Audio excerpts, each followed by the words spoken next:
cette vidéo wishlist sera celle qui sera la plus longue que je n'ai jamais faite.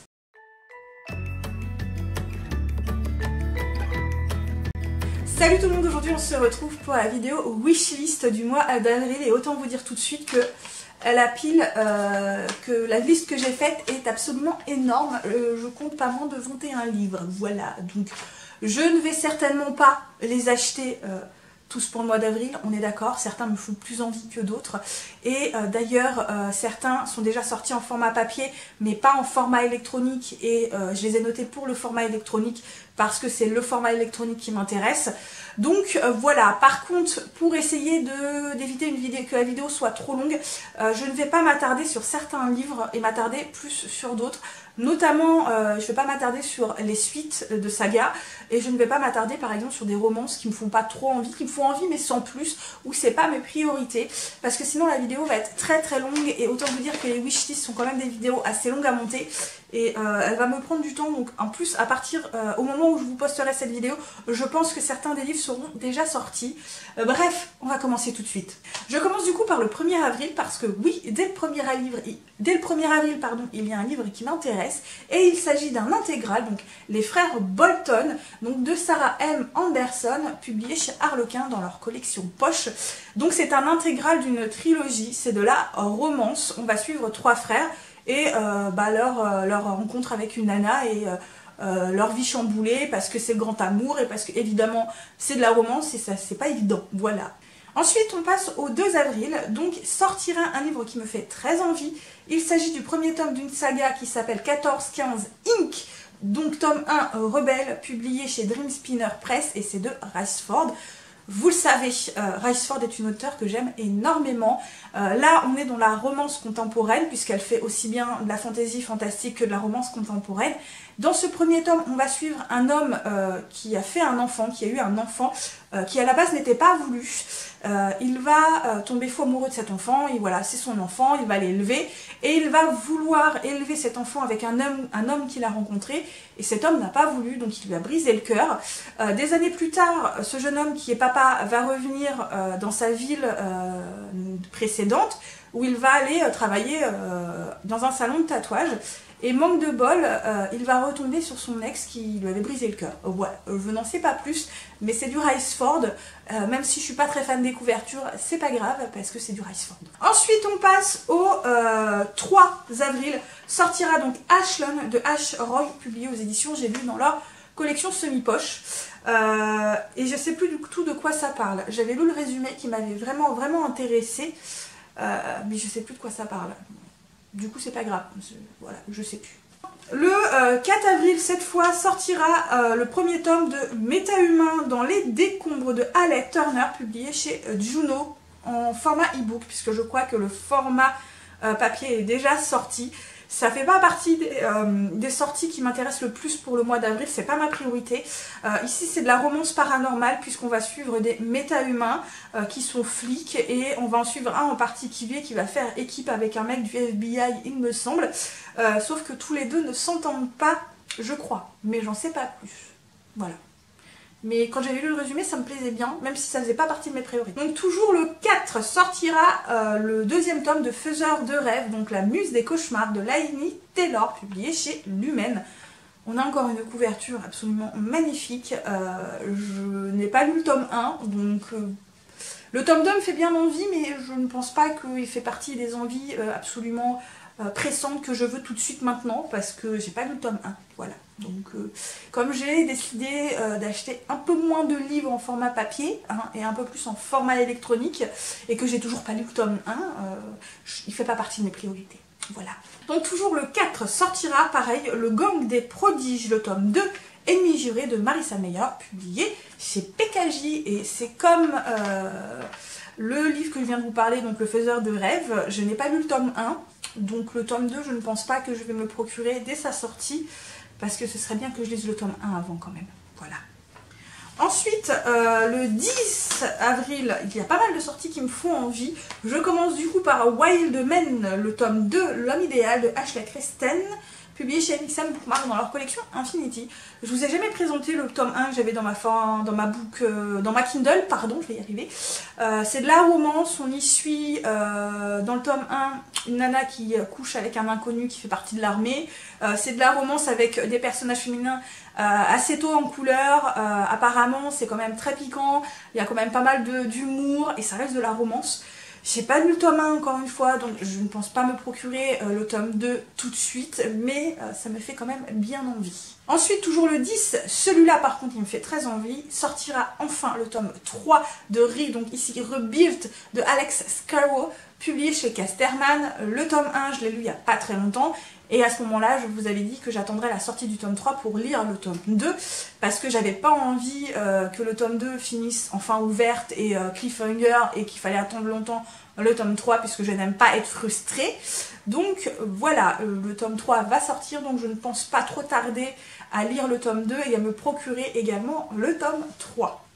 Toujours le 10 sortira L'envol des HP de Kaji Charles, publié chez MXM Bookmark. À savoir que j'ai le tome 1 et 2 dans ma pile, dans ma bibliothèque, pardon. J'ai lu le tome 1, pas le tome 2. Je les ai en format poche aux éditions J'ai lu, puisque à l'époque j'ai lu les publiés. Et ils ont arrêté cette collection, donc ils ont arrêté de publier la suite. Donc MXM Bookmark a repris le flambeau, on va dire. C'est Kaji Charles, c'est pareil, c'est un auteur en MN que j'aime beaucoup. Ici, on est dans une romance historique paranormale. J'avais beaucoup aimé le tome 1, donc je pense rapidement lire le tome 2, voire relire le tome 1 pour pouvoir me procurer le tome 3. Toujours le 10, toujours chez MXM Bookmark, sortira le grimoire de Ailfell de Langley Hyde. Donc ici, on est pareil dans de la romance paranormale. On va suivre un jeune homme qui a tout pour lui, qui est promis un bel avenir, sauf que ses parents décèdent. Ils avaient un grimoire de sorcier et l'oncle va entre guillemets leur faire un chantage et leur demander le grimoire pour qu'ils n'aillent pas en prison ou qu'ils ne soient pas exilés ailleurs, parce que voilà, je ne sais pas trop pourquoi. Il va accepter, va donner son grimoire de sorcier à son oncle, et lui, pour pouvoir subvenir à ses besoins et à celui de sa sœur, va se faire plus tard embaucher en tant que professeur dans une école de sorciers, il me semble, je n'en sais pas plus. Toujours le 10 sortira Apocalypse Blue, le tome 1, la saison des ravages de Chloé Jo Bertrand, publié chez Big Bang. Et autant vous dire que le résumé me fait super envie, la couverture est juste trop belle. Ici, on est dans un univers apocalyptique, puisque le réchauffement climatique a complètement déréglé la Terre, les climats. Donc il y a beaucoup de tempêtes, beaucoup d'inondations, de raz-de-marée, enfin toutes les catastrophes naturelles possibles et inimaginables, mais en pire.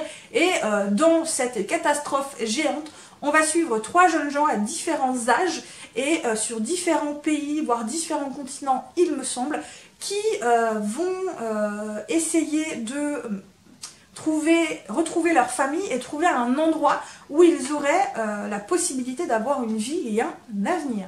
J'en sais pas plus, mais ça me fait super envie ce roman. Toujours le 10, et c'est le dernier qui sortira le 10 qui m'intéresse, il s'agit de Serment d'orage, le tome 1 de Gabriel Katz, publié chez toujours Big Bang. Et c'est du Gabriel Katz. Ici, je sais juste qu'on va suivre 7 chevaliers, il me semble, avides de reconnaissance, de gloire, de combat et tout le tintouin. C'est de la fantaisie, c'est du Gabriel Katz. Je suis pas allée plus loin en fait. Voilà. Ensuite, on passe au 11 avril. Alors, sortira un roman encore qui me fait méga envie. Il s'agit des Nocturnes de Tess Corsac, publié chez Lynx. De chez Lynx, j'ai déjà lu le premier tome du Passageur que j'avais vraiment beaucoup aimé. D'ailleurs, le tome 2 de Passageur, je crois qu'il est prévu pour mai. Mais ici, donc, on va suivre des jeunes gens, des adolescents qui sont dans une espèce d'école hôpital. Ils savent pas trop ce qu'ils foutent là. Ils savent pas trop comment ils ont atterri là. Ils n'ont pas trop de souvenirs de leur passé. Et donc ils vivent leur vie là-dedans, dans des règles très strictes. Et puis un jour, une de leurs amies va disparaître, en tout cas, peut-être pas une amie, mais en tout cas une résidente va disparaître. Et un groupe de ces résidents va vouloir mener l'enquête et forcément découvrir des secrets. Ils vont déterrer des choses qu'ils n'auraient pas dû déterrer et forcément, certainement, la raison de leur présence dans cet établissement. La couverture est trop belle, voilà, la couverture est juste trop belle et il me fait juste trop envie, voilà. Alors, sortira également Noah de Kara D, publié chez Juno Publishing. Alors, celui-là, c'est de la romance, mais c'est pareil, il me fait super envie. C'est un homme de 40 ans qui va découvrir que sa petite amie le fait cocu avec un inconnu, donc il est déjà pas très heureux. Et manque de bol pour lui, toute sa famille va mourir dans un accident d'avion. Il ne va plus lui rester personne. Il va complètement se briser, il va tout perdre et il va noyer son chagrin dans l'alcool. Il va devenir un alcoolique. Et puis, va arriver le beau-fils de sa sœur, qui est décédée, qui va arriver dans sa vie et qui, comme lui, en fait, est le seul à comprendre sa douleur. Et donc, forcément, au bout d'un moment, dans cette douleur, il va y avoir une espèce de relation amoureuse. Je vous avoue qu'il me fait très envie parce que le sujet a l'air vraiment très sympa. Les thèmes ont l'air vraiment, vraiment très sympas. Donc celui-là, il me fait très envie. Ensuite, on passe au 17 avril. Donc, il y a deux sorties qui m'intéressent. Le premier, c'est le tome 1 d'Ombre et Mystère, donc Envoûté, de Jennifer L. Armentrout aux éditions J'ai lu dans leur semi-poche. C'est du Jennifer L. Armentrout. On va suivre apparemment une jeune femme qui va être embauchée pour aider médicalement une jeune fille qui est très fragile dans un manoir. Elle va tomber sur l'un des frères de cette jeune fille qui est très protecteur et apparemment c'est un manoir qui serait hanté où il y a beaucoup de mystères dedans. J'en sais pas plus, mais ouais, c'est du Jennifer L. Armentrout, hein, je cherche pas plus loin. Ensuite sortira également La Belle du Renard, le tome 2, Trahi de Charlie Reinhardt, publié chez Milady dans leur collection Poche. J'ai le tome 1 en format poche, va sortir le tome 2 et je suis bien tentée de m'acheter ce tome 2, même si j'hésite encore parce que j'ai pas lu le tome 1, mais c'est du Charlie Reinhardt, j'ai déjà lu des romans d'elle et j'aime beaucoup, donc je sais pas, je me tâte encore. Ensuite le 18 sortira, donc il y en a qu'une sortie pardon, qui sortira le 18 qui me fait envie, donc Iskari le tome 1, donc Ashan, tueuse de dragons de Kristen Casarelli, publié chez Gallimard Jeunesse. On a encore une couverture juste à tomber par terre, excusez-moi. Moi j'ai lu Dragon, j'ai lu Chasseuse de dragons, je me suis dit c'est bon, il est pour moi. Voilà, je n'ai pas cherché plus loin. C'est Matinée de légende apparemment, puisque il y a beaucoup de légendes dans cet univers. Et on va prendre donc Ashan pour l'une de ces légendes ou l'une de ces divinités, j'en sais pas trop plus, voilà. Mais ça me fait super envie. Une de mes envies, voilà, celui-là je pense qu'il risque de vite atterrir dans ma pile à lire. Ensuite le 22 sortira Des liens indestructibles, tome 1, Frisson de Rhinda Elliott, publié chez MXM Bookmark. Donc c'est de la romance contemporaine, c'est de la romance MM. On va suivre un mec qui est très riche, qui a tout pour lui, qui est en train de monter en flèche. Et voilà, il mène sa barque, c'est un homme très solitaire, très froid, très distant, très secret.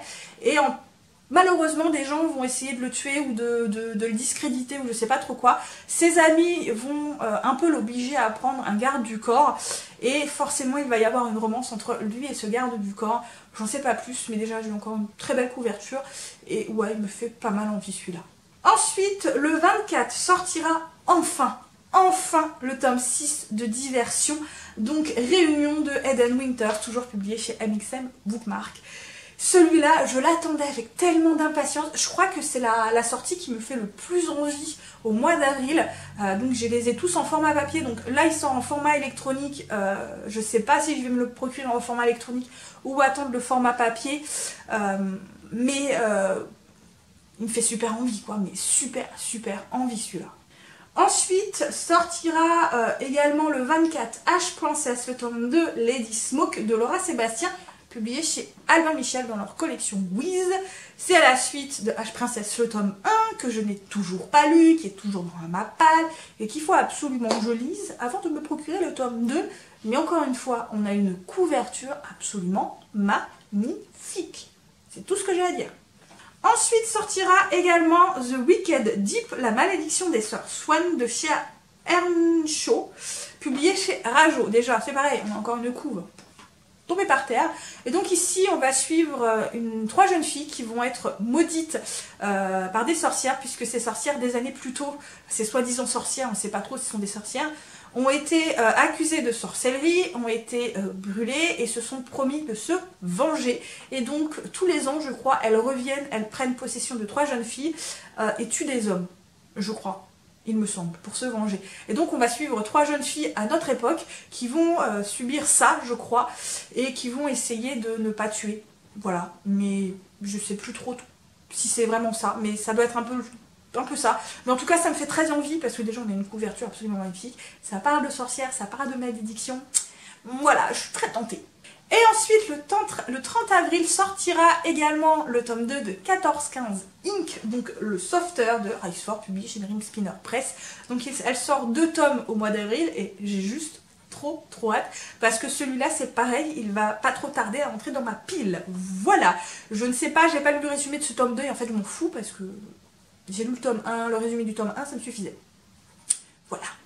Et voilà, j'en ai du coup terminé pour ma vidéo wishlist. Je crois que c'est la pire liste que j'ai jamais faite depuis que je fais des wishlists. Bref, j'espère que cette vidéo vous a plu. N'hésitez pas à laisser des petits commentaires, mettre des petits pouces bleus vers le haut, à vous abonner si l'envie vous en vient, à me suivre également sur d'autres réseaux sociaux. Et moi, du coup, je vous souhaite de très bonnes lectures et à très bientôt pour une nouvelle vidéo. Bye bye.